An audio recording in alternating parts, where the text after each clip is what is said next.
I was 14 when this happened. There's a Walmart that's walking distance to my house.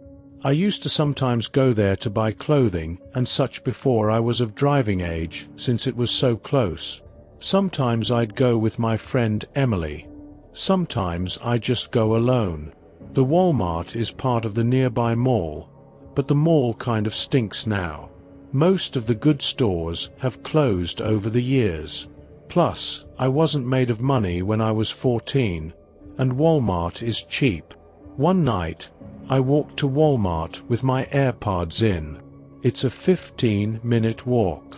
When I put my AirPods in, I shut out everything else around me. I feel like most people with basic social awareness know that if someone's wearing headphones, it means they don't want to have to take them out to talk to you. I was minding my business in Walmart in the girls' clothing department when I noticed a guy next to me saying something. I couldn't hear what he was saying, but it looked like he was talking to me. I took out my AirPods and I said, "Are you talking to me?" He said yes, he was. This shorter man with grey hair who looked like 50. He had glasses and a clean-shaven face. He smiled and said, "Sorry, I didn't see your headphones." Sure, he didn't. He said he was just telling me how his daughter buys the same exact kind of jeans I was wearing. I had no idea why he was telling me this, but I'm a very polite person to everybody. I always have been, so I chose to be kind to him by laughing and saying, "Oh, that's funny." That should have been the end of an interaction that didn't need to happen. But of course, this wouldn't be a story if it was. I was still looking through this rack of tops as the man kept trying to talk to me. He mistook my kindness for actual interest in talking to him, clearly. He asked my age, and I said 14, and his response was unsettling. He basically said, "Oh, what a great age, so mature but still so young." He asked my name. For some reason, I actually gave him my real name. His response to my name was, "Wow, that's my favorite name for a girl." Next up, he asked what school I went to, and around now was when I decided to start making things up. I said, "I'm actually not from around here, I'm just visiting my cousin." He couldn't let it go though, and he persisted, asking where I'm from. I said, "I'm from out of state," keeping it vague. But then he said, "I've seen you around here before. Are you sure you're not from around here?"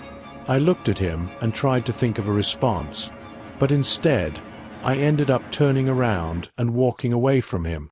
I was, for the first time ever, actually made very uncomfortable by a stranger. The way he said he'd seen me before made me feel as though he'd been watching me or paid attention to me in this Walmart before. I went to buy the jeans I was holding at the front of the Walmart. Then I walked through the store to enter the mall. It was November or December, and they had just put up the Christmas decorations, so I wanted to walk through, and I also wanted to see if any new stores had opened since my shopping in Walmart was cut short. I walked through the mall with really nothing catching my eye. I went into a Victoria's Secret, and while inside there, I saw through the glass that guy from Walmart sitting on a bench in the mall outside of the Victoria's Secret. I left the store and started walking very quickly through the mall. When I turned around and saw he was now walking behind me, I started to panic and called my mom, asking her for a ride because I was being followed by a man. I took her advice and waited in a store with multiple people inside. He came to the entrance of the store, and he creepily said my name in this way that he clearly didn't want a lot of people to hear him. I started to feel sick. I went to the cashier and said, "This man is following me. I don't know him." Some customers overheard and looked over, and the man clearly noticed and started walking away into the mall. The cashier, who was probably only 20 years old herself, sympathized with me. A couple even came over and said they'd wait with me until my mom got here. My mom came into the mall eventually, and I left with her, thanking the couple who waited with me. I didn't go to the mall or that Walmart alone anymore. I didn't even go back with friends for a long time either. I hope that guy got caught being a creep and has been taken off the streets. My worst job ever was working at Walmart. I worked there only for a few months. I hated every minute of it. Honestly, I didn't get along with a lot of my co-workers. The customers were crazy and weird, and I felt like a lot of people just generally were unfriendly. I was 24, and Walmart was my second job to make ends meet with my new apartment. Sometimes I'd work register, sometimes I'd work the desk outside the fitting room, and sometimes I'd work as a general sales associate. On this day, I was a general associate walking around the place, assisting customers and straightening things on the shelves. I interacted with a bunch of people that day. I still remember dealing with some of the dumbest customers I'd ever had the displeasure of interacting with, but nothing could have prepared me for who I was going to run into that day. I got a random pat on the back, and I turned around to see my ex-girlfriend Casey. She looked super happy to see me and went in for a hug. I was surprised because she didn't live anywhere near here. I asked what brought her here, and she said she heard through a mutual friend that I started working here recently. Casey and I did not leave off on good terms at all.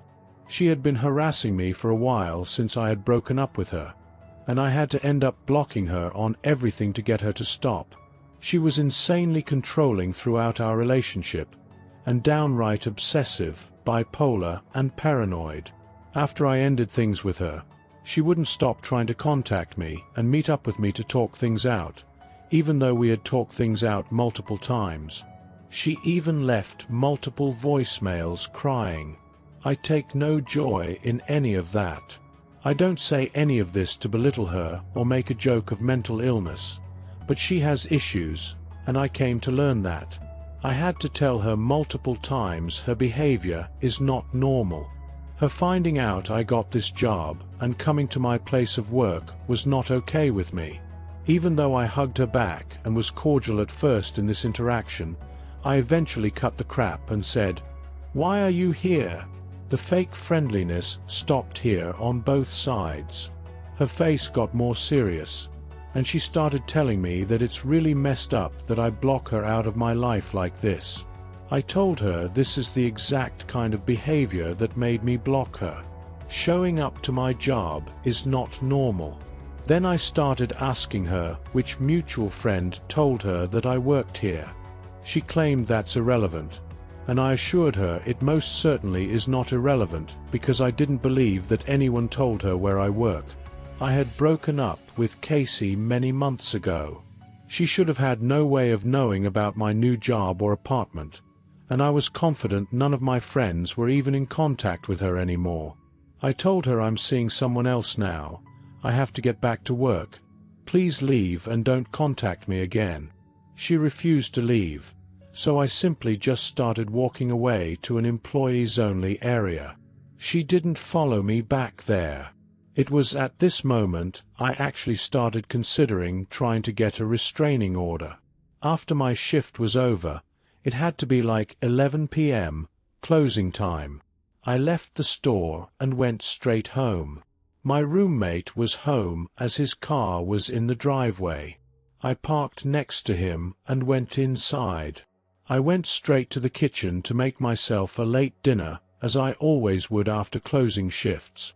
I microwaved some frozen meal and went to the living room to play video games for a while. This was my only time to unwind and do what I wanted. I played for maybe an hour, then went to bed. I woke up not long after falling asleep. I thought I heard something. I looked up and realized my bedroom door was open. I definitely did not do that. My roommate Paul goes to bed really early because he works early, and there's no chance he'd just get up and randomly open my door. I got up and walked out into the living room. I turned on a lamp and looked around the place. I went over to the front door, and it was unlocked. What the hell was going on? I was thinking, did Paul leave? I looked out the window and saw that his car was still there. I locked the front door. Then I went to his bedroom door and tried opening it. It was locked. I knocked on the door lightly once, and he didn't respond, so he was asleep.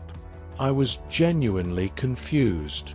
I went out front and looked under the pot where we kept a hidden spare key.